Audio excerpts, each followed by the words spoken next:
One विभाग की पहल पर आखिरकार यमराज के पेड़ को काटा गया। गोला तिहर चौराहे पर खड़े कदम के पेड़ पर वन विभाग ने अपना डंडा चला ही दिया। लगातार हो रही मौतों की वजह से स्थानीय निवासियों ने उपजिलाधिकारी से शिकायत की थी कि इस पेड़ को कटवा दिया जाए, जिस पर उपजिलाधिकारी बांसगांव ने तत्काल ही आश्वासन दिया था। संबंधित अधिकारियों से बात कर पेड़ कटवा दिया जाएगा। वन विभाग के वन दरोगा हरिहर प्रसाद मिश्रा और वन रक्षक नरेंद्र कुमार ने सुबह ही अपने दल बल के साथ आकर कदम के पेड़ की कटाई शुरू कर दी। शुक्रवार को ही शत्रुघ्न गौड़ की मौत इस पेड़ की वजह से हुई थी। अब तक इस पेड़ से टकराकर लगभग आधे दर्जन लोगों की मौत हो गई है। 4 की मौत तो इसी वर्ष हुई है। आसपास के लोग इसे यमराज का पेड़ बताते हैं और पेड़ के पास जाने से भी डरते हैं। यह पेड़ सड़क में ही था। आए दिन यह दुर्घटना का वजह बनता जा रहा था। किसान सम्मान निधि की किस्त पाकर खिल उठे चेहरे। किसान सम्मान निधि की किस्त पाकर चेहरे खिल उठे। लोगों में काफी खुशी है। लोगों ने बताया कि मोदी सरकार किसानों का ध्यान रखता है। कुछ लोगों के खाते में पैसा आ गया है, कुछ लोगों के खाते में नहीं आया, वह पैसे के इंतजार में है। पीएम किसान आया है, अभी आया, कितना आया है? 2000। कैसा महसूस हो रहा है? अच्छा महसूस हो। आपका क्या नाम है? रमखी। पीएम किसान के अंतर्गत पैसा आया है? इधर नहीं है। पहले आता था? पहले आओ। तो कैसा महसूस होता था? ठीक रहा। लाभ मिलता है उससे? खेती बाड़ी में? खेती वो बाकी नहीं थी। क्या नाम पड़ी आपके? पीएम किसान के अंतर्गत पैसा आता है? आया इस बार? अभी नहीं आया। तो खेती बाड़ी में आसानी होती है पैसा से? बिना एडीजे कोर्ट के लोगों को नहीं मिलेगा सुलभ न्याय। बांसगांव सिविल बार एसोसिएशन के अध्यक्ष यशवंत सिंह ने बताया कि 1885 का सिविल न्यायालय बांसगांव है। ऐसे में अगर यहां से कोई मामला खारिज होता है तो एडीजे कोर्ट गोरखपुर जाता है, जिससे पीड़ितों को न्याय मिलने के लिए समय और दूरी और पैसा तीनों अधिक खर्च करना पड़ता है, क्योंकि दक्षिणांचल का पूरा बेल्ट संभालते हुए सिविल न्यायालय बांसगांव कार्य कर रहा है। ऐसे में एडीजे कोर्ट की मांग यहाँ लंबे समय से की जा रही है। एडीजे कोर्ट के लिए अनवरत हम लोगों का 10-15 साल से प्रयास चल रहा है। और उत्तर प्रदेश की पुरानी आउटलाइन कोर्ट है, इससे पुरानी आउटलाइन कोर्ट कहीं काफ़ी ये जो तीनों तहसील है, सहजनवा का आधा तहसील का सिविल जुडिक्शन, जूनियर डिवीजन का जुडिक्शन बांसगांव, इनकी अपीलें बहुसंख्यक केंद्र है। यहाँ एक एडिशनल डिसीजन की सख्त आवश्यकता है। चूँकि बांसगांव के दक्षिण से जो क्षेत्र है गोरखपुर मुख्यालय दूरी लगभग 60-65 किलोमीटर है। यहाँ की बांसगांव मुख्यालय की दूरी 25 किलोमीटर। तो सुलभ और सस्ता न्याय के लिए यहाँ एडिशनल डिसीजन कोर्ट का स्थापित होना बहुत आवश्यक है। इसके लिए प्रयास किया जा रहा है। कई बार प्रतिवेदन मुख्य न्यायाधीश न्यायमूर्ति को दिया गया है, प्रशासनिक न्यायमूर्ति को दिया जा चुका है, जिसमें रिपोर्ट भी कायल की गई है, अभी तक स्थापित नहीं है। और जो बांसगांव के दक्षिण थाने गोला बड़ा लगाने से करी है, ये थाने जो बांसगांव मुख्यालय से काफ़ी करी है, लेकिन आज तक इनका जुडिक्शन वही गोरखपुर। तो हम प्रयास कर रहे हैं और फिर हम हाई कोर्ट जाएंगे, चीफ जस्टिस से मिलेंगे, एजे से मिलेंगे, मिल के अपनी बात रखेंगे और रख के प्रयास यही रहेगा कि ये सब थाने बांसगांव जुडिक्शन से संबद्ध करेंगे ताकि जनता को सुलभ और सस्ता न्याय मिले। ये प्रयास अनवरत जारी है।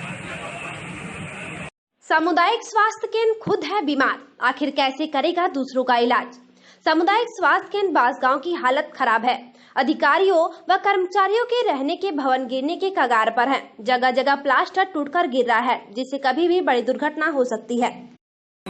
हॉस्पिटल की दशा है, आपकी मूर्ति की दशा है, प्लास्टर उतर रहा है, रख रखाव व्यवस्था कैसे आप रह रहे हैं? अभी तो हालत थोड़ी ख़राब है और हम लोग ने सरकार को और शासन प्रशासन सबको जो है यहाँ से सारी सूचनाएं दे दी हैं।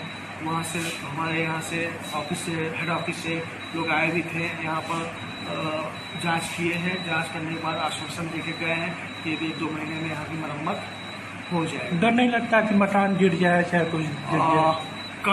काम करना है तो डर के तो काम होगा नहीं बाकी जो होगा जो किस्मत में होगा देखा जाएगा करोड़ों के प्रोजेक्ट गांव में वितरण करने वाले ब्लॉक मुख्यालय के कार्यालयों के फाटक तक सड़ गए हैं। विकासखंड बांसगांव की हालत बद से बदतर हो गया है। यहाँ गांव में करोड़ों का प्रोजेक्ट दिया जाता है, परंतु अधिकारी से लेकर कर्मचारी सभी का आना जाना लगा रहता है। सहायक खंड विकास अधिकारी के कार्यालय में लगा फाटक सड़ चुका है। वहीं दूसरी तरफ मुख्य गेट के आसपास भी साफ सफाई, रंगाई पुताई का अभाव दिख रहा है। भाजपा नेता के पुत्र पर जानलेवा हमला। गोला थाना क्षेत्र के ग्राम कवाडील निवासी भाजपा के क्षेत्रीय किसान मोर्चा के सदस्य अनिल भट्ट के पुत्र अविनाश भट्ट को गांव के बगल स्थित भट्टपुरवा में कुछ अराजक तत्वों द्वारा सुनियोजित ढंग से निमंत्रण देकर वापस आते समय जान मारने की नीयत से बुरी तरह मारपीट कर अधमरा कर दिया गया। घायल पुत्र को लेकर अनिल भट्ट भड़गंज थाने पर पहुंचे।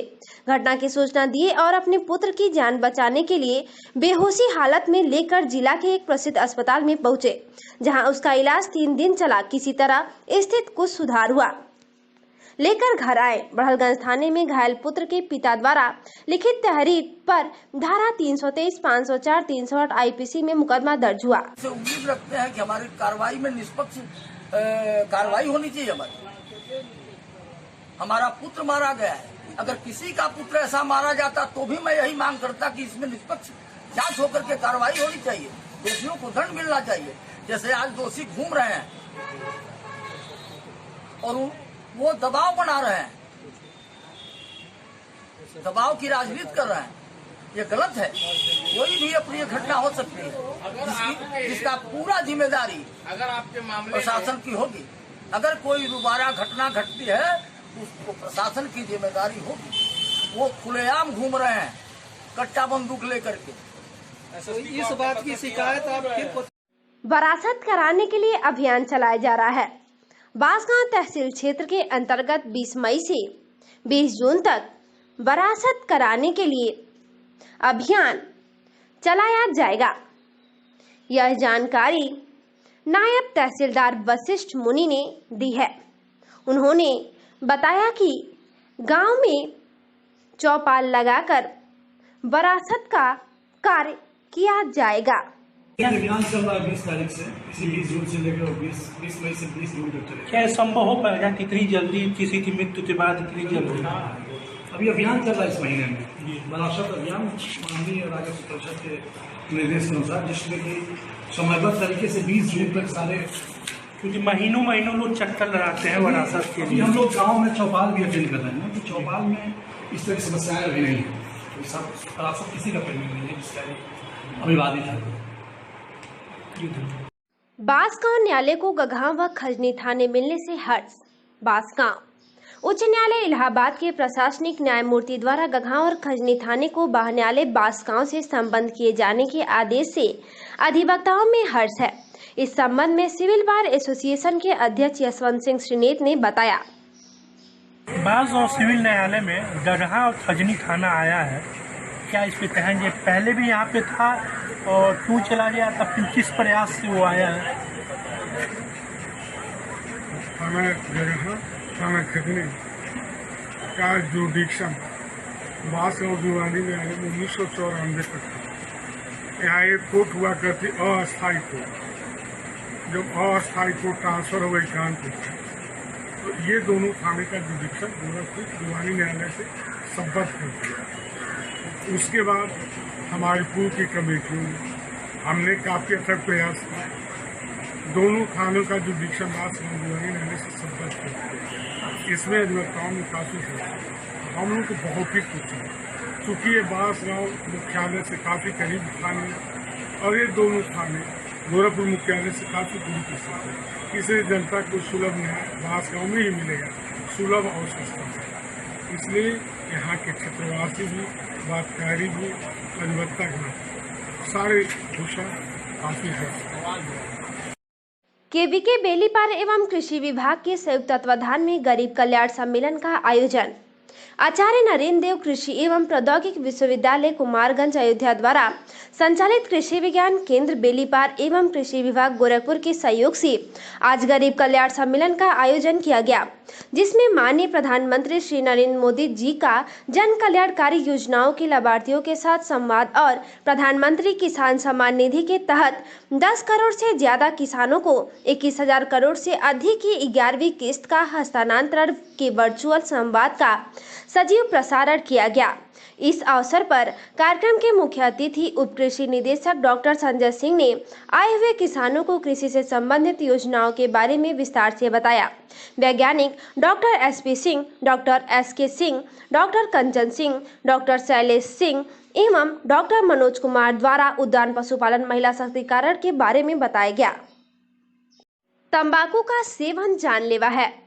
बांसगांव सामुदायिक स्वास्थ्य केंद्र के अधीक्षक KM अग्रवाल ने बताया कि पूरी दुनिया में हर साल 31 मई को विश्व तंबाकू निषेध दिवस मनाया जाता है। इस दिन का मकसद तंबाकू के उपयोग से जुड़े खतरे को उजागर करना है। विश्व स्वास्थ्य संगठन तंबाकू के सेवन से स्वास्थ्य जोखिमों के प्रति लोगों को जागरूक करने के लिए हर साल विश्व तंबाकू निषेध दिवस को बढ़ावा देता है। विश्व तंबाकू दिवस है आज, इस पे आप क्या लोगों को सलाह देंगे?